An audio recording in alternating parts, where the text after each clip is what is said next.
And ఇంకొక gate క్వశ్చన్ని చూద్దాము. ఇక్కడ రిక్వైర్మెంట్ వచ్చేసి టోటల్ పవర్ అబ్జర్వ్ని ఫైండ్ అవుట్ చేయాలి. ఓకే, టోటల్ ఇన్ లూప్లో. సో ఇక్కడ ఉన్న లూప్లో I²R ని ఫైండ్ అవుట్ చేయాలి. సో ఎలా ఫస్ట్ ఫైండ్ అవుట్ చేయాలి అంటే మనకి ఈచ్ బ్రాంచ్ కరెంట్ తెలిస్తే మనకు లూప్లో ఈ వాల్యూని ఫైండ్ అవుట్ చేయడం ఈజీ అవుతుంది.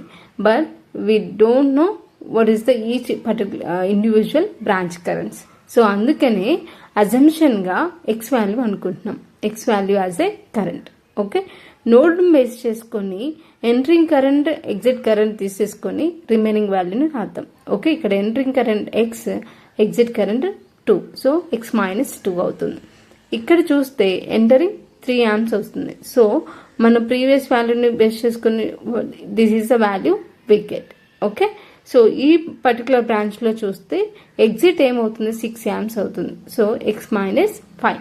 సో ఇది మనకి ఇండివిజువల్గా వచ్చిన బ్రాంచ్ కరెంట్స్. ఓకే, ఈ బ్రాంచ్ కరెంట్స్ని యూజ్ చేసుకొని మనం ఈ లూప్లో ఫస్ట్ కేవీఎల్ అప్లై చేద్దాం.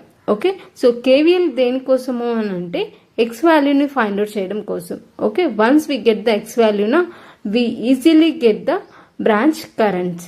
Okay, so here X value is what is we get 10x minus, sorry, it is a 21 is equals to 0. X value is equals to 2.1. So ఒక branch current తెలిస్తే మనకి ఇక్కడ each individual branch currents తెలిసినట్టే. ఓకేనా, so ఈ వాల్యూని base చేసుకొని ఇప్పుడు I²R ఫార్ములాని for the total లూప్కి రాద్దాం.